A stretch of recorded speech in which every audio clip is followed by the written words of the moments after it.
our July First Friday. It's a special First Friday. We're in the middle of our Maritime Days, and we have our special guest. We have special guests, the crew of the Now Trinidad, that will be taking questions and answering questions. First of all, I want to thank Bob Cronin and his whole entire community and crew for organizing. Bob will go into our lengthy list of sponsors, but without them, we could not pull this off, and our members that support us through all of this. So thank you for everybody.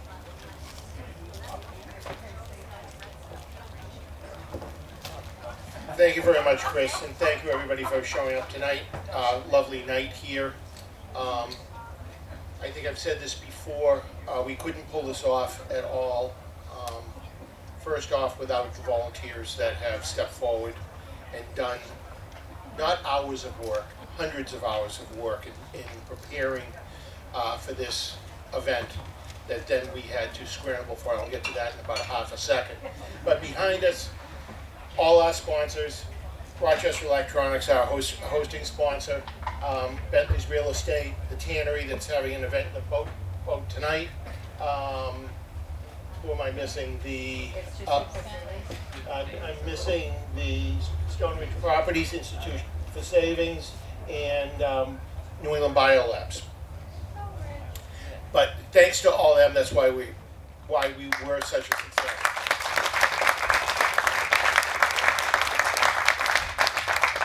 And before I start the funny stuff, I do just want to point out that our education group with Jen and Ted and all their volunteers did 134 kids through the ship in here in the last 3 days, which was an incredible outreach to the community.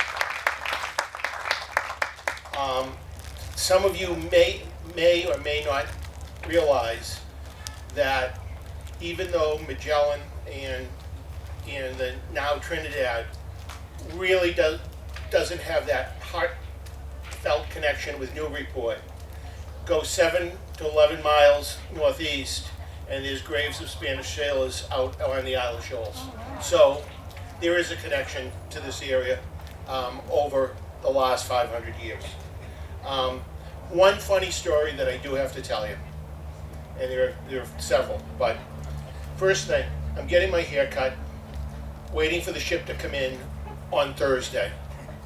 Glad this was Monday because the ship came in on Tuesday, but that's another story. I'm hearing this guy.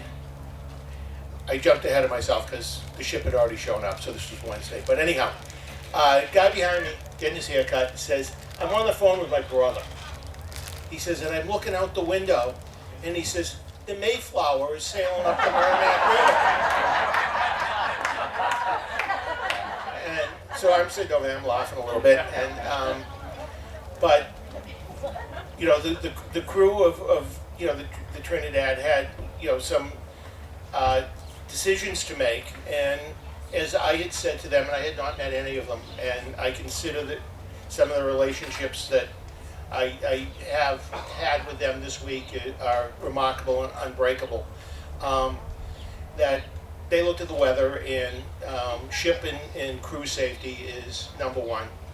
So they came in a couple days early, which kind of helped us in a way. Not only did it open the ship up and give us kind of a soft opening, and my wife is in here, but I had to give her a call and say, put on your volunteer shirt and get down here now. But they came in, but we had to get the ship back out on Thursday for Channel 4 to be here because they were going to do a live shot.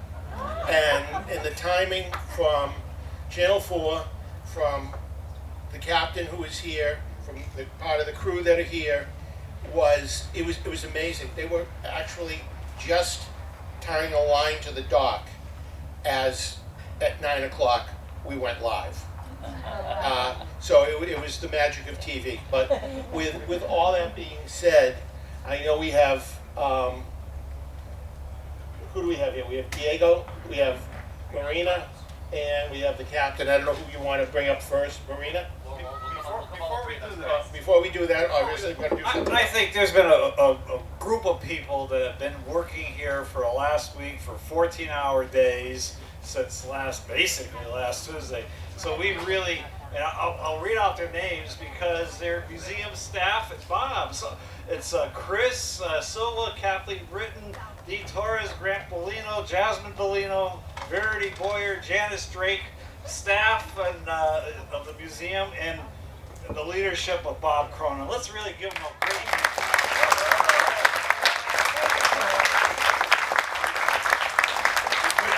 What you had to say there. Go ahead, take it away. Is he just did the walk for representation? Who wants to be the first record? We're going Okay. Now you guys are in trouble, all right? With these three, and I'm sorry, I just have to say one other real quick thing, right here, The singer. okay? Captain. Not only did he sing with the Porterman, we entered into a deal with the Greater Newburyport Ovarian Cancer Group, and they did their lantern lighting, and Diego went down with me to the event, and I asked him if he would sing a somber sea chanty, which not only did he do, if you were there, you know he brought the house down. So, I mean, thank you.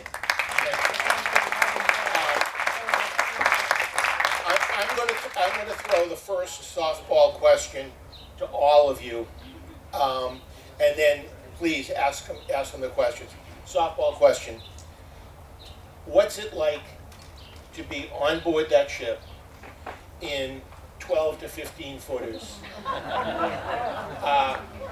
crossing the Atlantic? Take it away, guys. Bob, thank you for the question. On behalf of Nación Na Victoria and the Nao Trinidad, we're honored to be here. Thank you so much for the invitation, Bob. In answer to your question, what's it like to sail on that vessel? It's a privilege and an adventure. One person once described me an adventure as a time when you wish you would rather be home. However, the ship is my home now, so I'm honored and privileged to really work with such a competent crew and such a talented captain and a head of logistics here who have worked night and day to keep us safe and keep us sailing from port to port. It's been a dream of mine for a long time to work with this company, and I'm honored to be a part of it.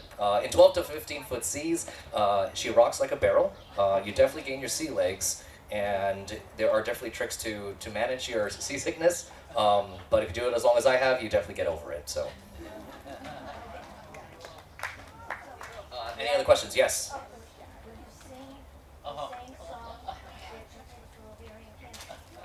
You're the first to request it. I will consider it.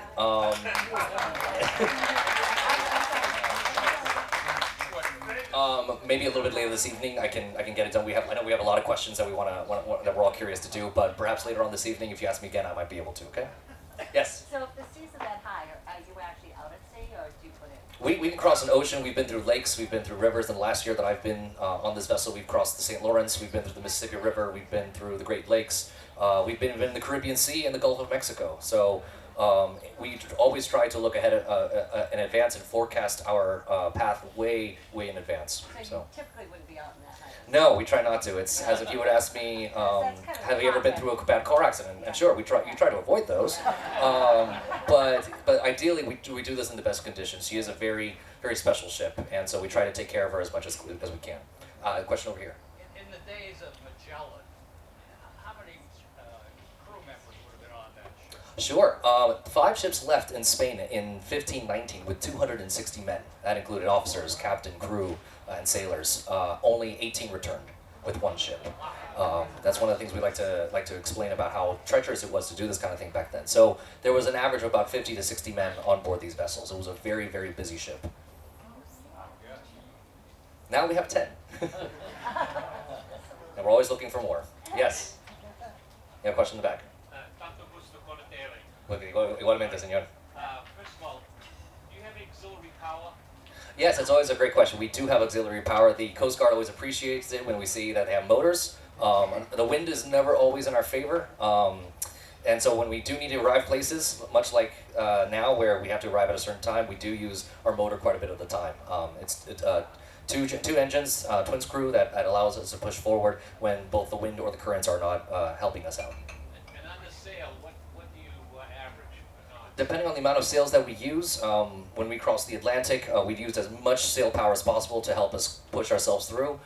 With all sails up, we can do an average, usually I'm told about 6 to 7 knots on a very good day.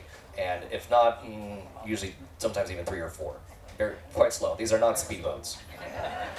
Yes? Where in Spain did you originate from? Did I originate from? Or did the ship originate from? And the ship, oh. Well, the ship was constructed in a place called Huelva, in a town called Punta Umbria.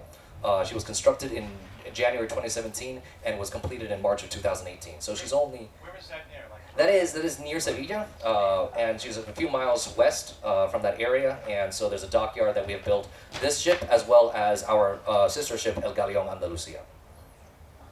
Any other questions? Anywhere else? Yes, question over here. So in terms of the ship, maybe I'll stand up. In terms of the look of the ship and the layout and all that, is it essentially the Trinidad?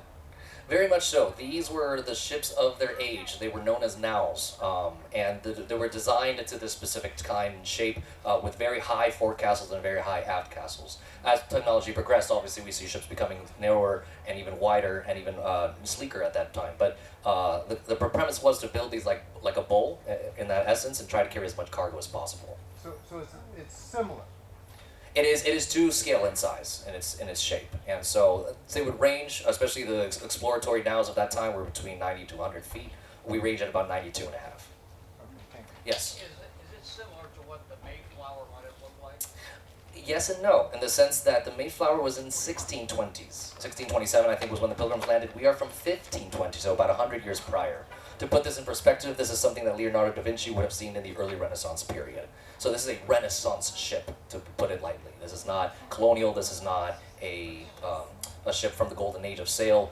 We are at the same time period when Da Vinci's around, when the early Renaissance is starting to bloom, and we're starting to get a global perspective, really, of what the world is like. Yes, question over here.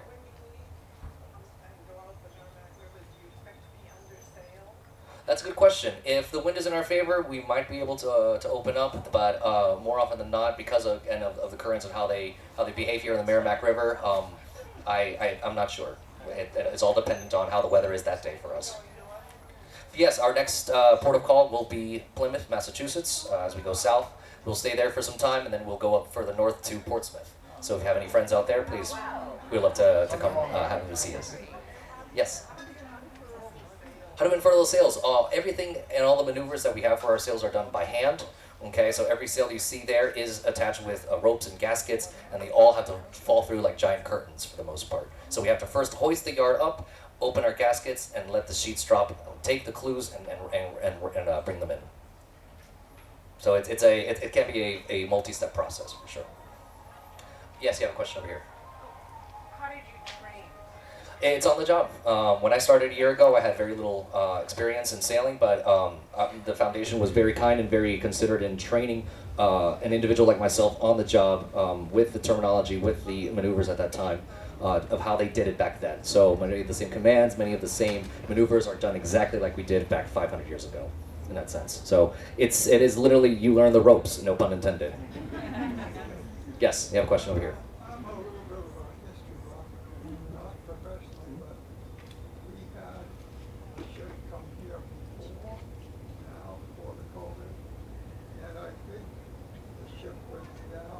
Correct. So the question was there another tall ship that came to this harbor recently? That tall ship is known as the HMS Bounty. I believe she sank in 2015. Although we're not associated with it, I myself have some experience actually being on board, having visited and knew some of the crew. In fact, I had an opportunity to speak with the widow of the captain who came down, and they have a memorial in St. Petersburg in Florida right now, dedicated to that vessel. We miss it very much. At least I do. think he's referencing Santa Maria. The other one? Oh, the now Santa Maria. That is also another ship in our fleet. Absolutely. Yes, yeah, the galleon is very impressive. She is double the size of what we are. She would have been a closer vessel to what we've seen during the times of the Mayflower, in fact. So around the 1620s, while the Mayflower would have come through here, El Galeon, when she was here, would have been exactly that same time period, around the early 1600s. Yeah. Anything else? Yes, a question over here. What kind of cargo did you bring over, and did people come as well on the ship? So the cargo that we brought itself, besides our own personal belongings and the artifacts for the museum that we carried, back in the day, it would have been provisions. It would have been sherry wine. It would have been olives. It would have been dry goods and stock, biscuits, hardtack, supplies necessary to carry a vessel for months at a time. Yeah. Animals. No, this was a complete exploratory ship. I like to compare it to a space shuttle. That it's everything that you need necessary to carry your ship for the next few months. Yes, Jack. I'd love to hear the captain's scariest moment. That's sure. I think I can pass it off to my captain, Carlos Lorente. Give him a hand. And maybe give you his experience. Well, so my English is not as good as Diego, so sorry about that. But you asked for what? Your scariest moment when you were scared on the ship. I cannot tell you that.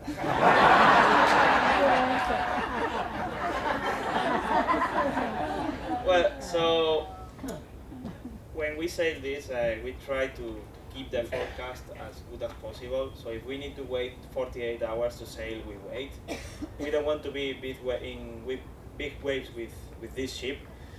So not scary, but we had big storms. We had one in 2021 in the Gulf of Mexico, coming from Panama to Galveston, Texas. It was a 1,655 miles trip. We spent 13 days, and when we were in day 11th, we had a huge storm, like 55, 60 knots of wind from the bow. It was like we were sailing like at 4 a.m. and it was very nicely, and we saw a huge storm on the bow, and we were just hitting, like making 7 knots, no wind, no waves, everything was perfect. You had the sky with the stars, and 1 hour after that, it was like completely different. 60 knots of wind on the bow. It's about 85 miles per hour wind. So it's So were you on the motor at that point? yeah. Yeah. Obviously, with 60 knots, you don't want to have the Just same. wanted to state, just wanted to state the It obvious. was just with the motors, and then when the storm passed, we had like next day, like 12, 15 foot of waves there. So she was like rolling a lot. I saw we have a thing on the bridge that tells you how many degrees you go to each side. Yeah. The maximum is 35, and I remember that arrived to 35, and the ship was more. So we think it was about 45, 50 degrees of rolling. It's like this. So, but it's not as scary. Just when you fall from your bed, it's you think that the ship is moving a lot. Yeah. Can you talk a little bit about the crew arrangements sort of now and the crew arrangements then? I mean, the crews then, they were not particularly accommodated. That was for goods underneath, right? Yeah. Today we sleep downstairs on a very good place that we call Soyao. It's a corridor with banks, air conditioning. It's wonderful. Back in days, they slept on the main deck. Like, if it's raining, it's your problem. If you have waves, it's your problem. So back in days, it was very hard to live on board. They were, as Diego told you, like about 50, and it's a very small ship, so the ship was very, very, very crowded, and they slept on the main deck. Only the captain was sleeping on the bridge, like today, and the officers were sleeping under a small cover. So yeah, I prefer this ship than the other one. How long does it take to cross the Atlantic back in the 1500s? Well, back in the 1500s, it is pretty close the same than today, because when we made the crossing, we spent 23 days crossing from the Canary Islands to Puerto Rico, and we did by sail. We cannot do with engines because we don't have enough fuel for cross with engines. So we made by sail, and it was about 3 weeks. So they spent about 4 weeks. As you know, we have all the forecast. We know where exactly the winds are. They didn't, so that's why. But it was about a month, 3 weeks, 2 weeks if you have very good wind. So On the side of the boat, it goes way down like this. Doesn't the water come in on top? You know, the side is down. yeah, it comes. I would think that would sink the boat. Well, I think you will go after, later to the ship, right? You go later? No.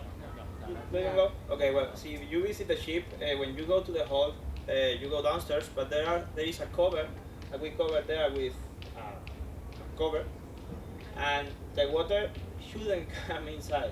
If it comes, we have pumps that can pump out the water, and back in days, they had exactly the same. We have a button, we press a button and the water goes out.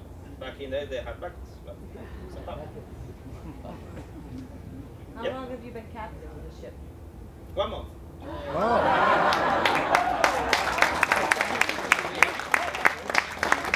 This is my second port. Welcome to Newburyport. Thank you very much.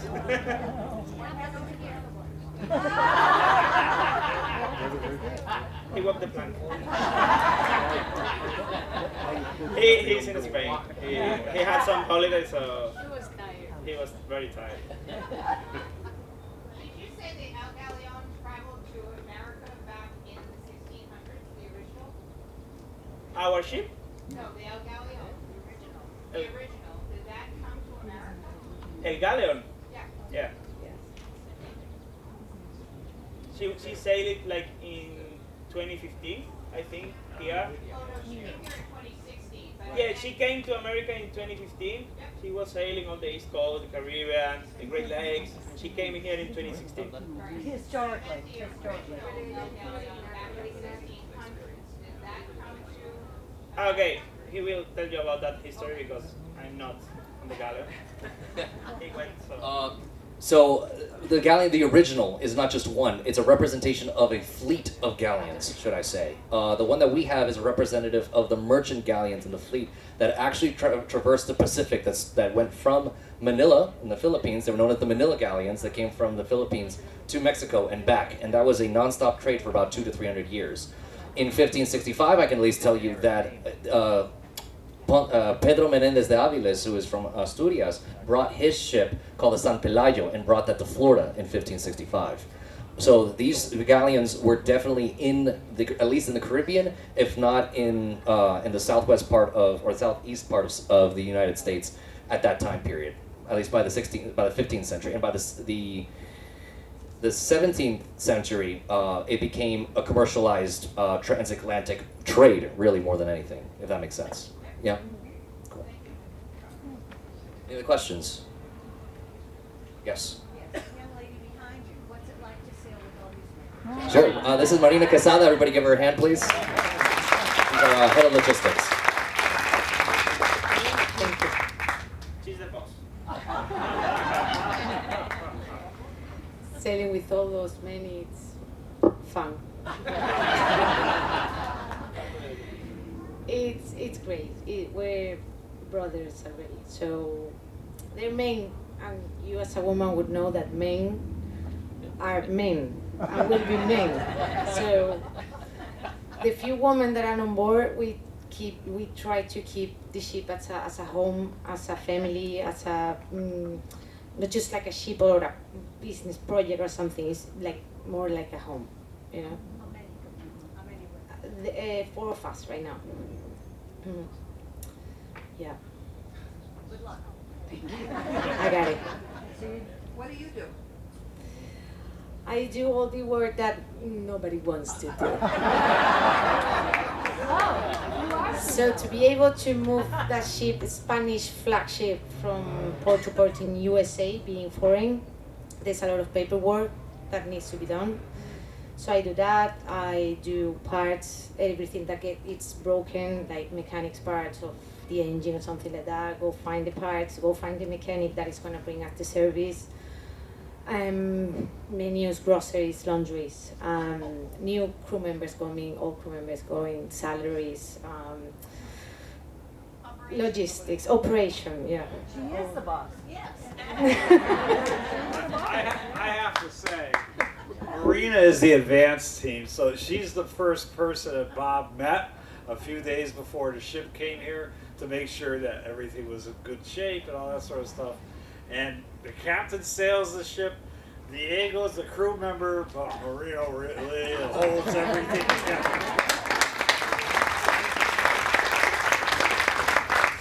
Okay, so we have a van because we really need a car for airports, groceries, and all that. So I drive in advance to the next port, and I arrange all the necessary for the ship to come in. And sometimes I do the crazy decision to bring the car first to the port, and then find myself the way to go back to the ship and be able to do the sailing trip, because I love sailing. That's why I'm here. So I try to sail the most. But yeah, my work requires me to drive miles. How long? I started last January. Well, I was a volunteer 7 years ago, and last year in January I started actual working. I started in Europe with another ship, now Victoria, and I've been here with the Trinidad for a year and a half in America. So this is your first time in Newburyport? Yeah. Yes, yes, and I love it. What type of background do you have? Background? My resume? What made you go into sailing? Well, I've always loved to sail, but nobody told me when I was a kid that you could actually study nautical studies to become a captain or a sailor. So as I'm already 30 years old, I think it's too late to start studying. No.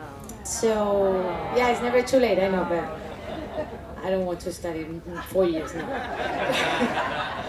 So I studied tourism and leisure and fine arts, but I also love sailing. So this is like the opportunity to mix history, which I love, with tourism and sail. So it's like a perfect job. I don't ever watch the time of the day. When I was in the office, I was all the time calculating the time to go home, but not here. It's like, yeah. Okay, yes, sir. Where in Spain are you from? Seville. Sevilla. Yeah. Oh. Viva. The captain, where are you from? Cadiz. Cadiz? Cadiz.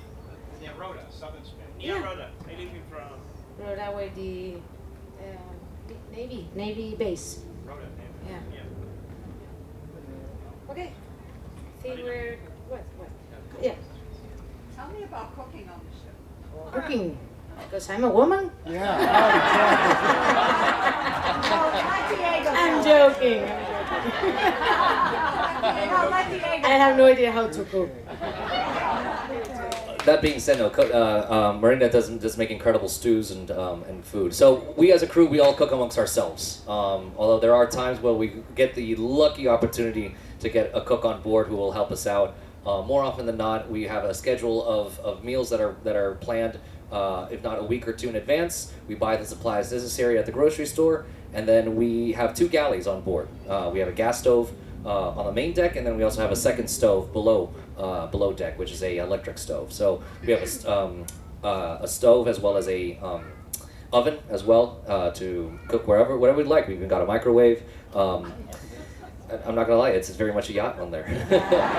But we do cook a lot of food. A lot of food is very fresh. We try to be as fresh as we can to, again, cook as much nutritious food as possible, because again, it's a lot of hard work for us at the end of the day. So we do try to be as conscious as possible as to what we are eating, because it is a morale booster for us, just like it was back then, to help us move. We're not eating hardtack and biscuits anymore. Yes, sir. When you're under sail, what's your watch schedule? Great question. That depends on when we leave and how we do it. More often than not, we do 4-hour watches. So we'll go from 12 to 4, 4 to 8, then 8 to 12, and then switch back up from 12 a.m. to 4 a.m., 4 a.m. to 8 a.m., 8 a.m. to 12 p.m. So it rotates. That being said, there are also other shifts that we do will be 6 on, 6 off, depending on how far we go and how many crew we have. Thank you. Yes, you have a question? Yeah, the electricity on board, is it covered with a generator, or do you have solar? Great question. Solar would be great. However, there's very little room to hold that when you have almost 2,500 square feet of sail. But that being said, we do have a generator on board that does power quite a bit of electricity on our own for several days. Yes. Captain, you're leaving Sunday, correct? When are we leaving, Are you Captain? leaving Sunday or Monday? Monday, 6 a.m. And when you hit the mouth of the river, I'm assuming you will not put out sail until you hit the ocean. Wind is coming from the bow, so. Yeah, so once you hit the open ocean out of Plum Island, will it be your intent to put on sail? No, because for this trip the wind is coming from the bow, so. Oh, okay, so just too much of a headwind. Yeah. This trip will be by engine, and we will have a lot of water from the rain, so. Yeah. All right, thank you. Yes, you have a question. Are your heads original or So are the heads original? No. We are certainly not leaning over the side on a rope with a hope and a prayer, squatting over the side anymore. We have. It's a very good question, honestly. This is where the phrase "using the head" comes from. Now we actually have 3 marine toilets that we use on board, and they're very efficient and getting rid of any waste we need. So. Thank you. Yes, absolutely. Yes, you have a question. Sailing question. So when you hoist the sails, I assume you're under engine power, so you can go into the wind? That is a good question. The question is always asked, can we go into the wind? That means sailing upwind, allowing for us to perhaps tack. That is very challenging for us. These ships were built to sail one direction, and that's forward. Most of them are square-shaped sails, so most of the wind has to come from the back. That being said, these were not really designed to sail upwind. It's very challenging. The boats are very rocky, and it has a tendency to tip over. So that being said, I do not want us to get to the point we have to go upwind. Otherwise, we have to remove the firm rigging in order for us to do that, and that's a lot of hard work for us for such a small crew. But you do that, you're under engine power, so you can get the wind behind you? No, if the wind is not at our back, we will keep using motor. What did they do back in the day? Remove the rigging and wait for the wind to change in our favor more than anything.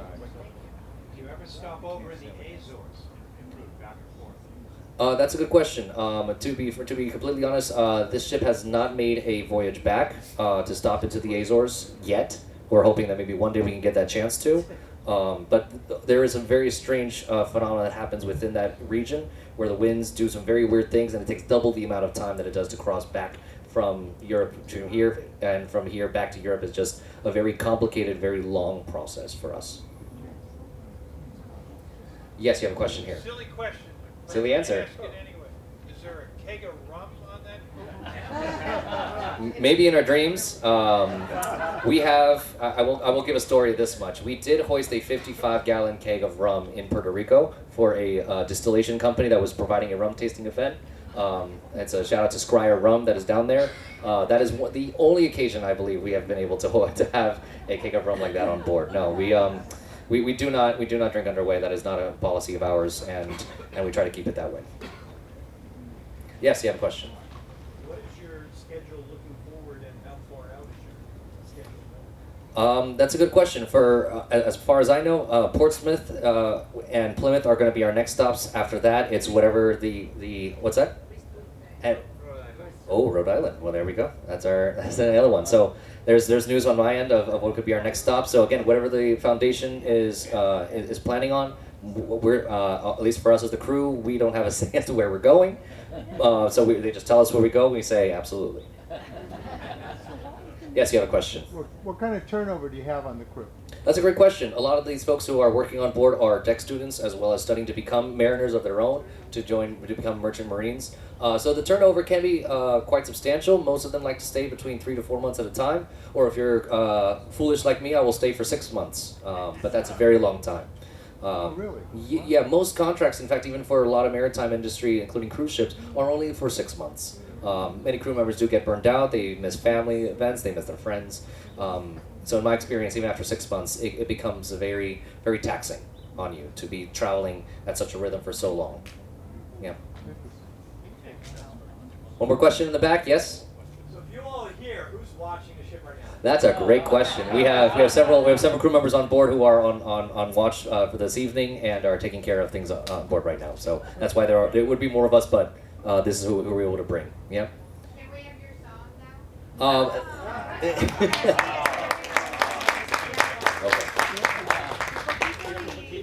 Sure, I'll sing a few verses from it. It's an Irish ballad. It's called "Health to the Company." It's a dear, sweet song of mine that I enjoy.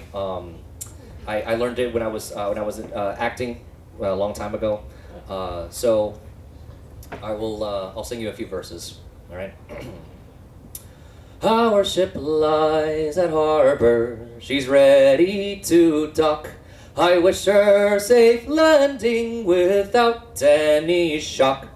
And if ever we meet again by land or by sea, I will always remember your kindness to me. So here's a health to the company, and one to my lass. Let us drink and be merry, all out of one glass. Let us drink and be merry, oh grief to refrain. For we may or might never all meet here again. Thank you.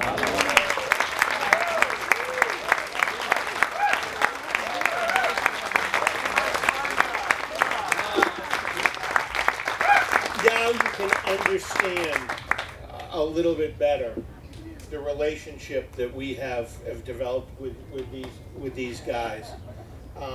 Marina is the fleet admiral, and we a lot of things, we have to pass through her, and which is perfectly fine, and it worked out fantastic all week. The captain, he's been fantastic, but you can see, as Merritt and myself, and a captain, I can see a look in his eye when there's something that he has to do, so you got to give him space, and you talk to somebody else. You talk to Diego. You find Marina, but you don't just barge in on the captain. But these are fantastic people, and I just would ask you to give them another round of applause.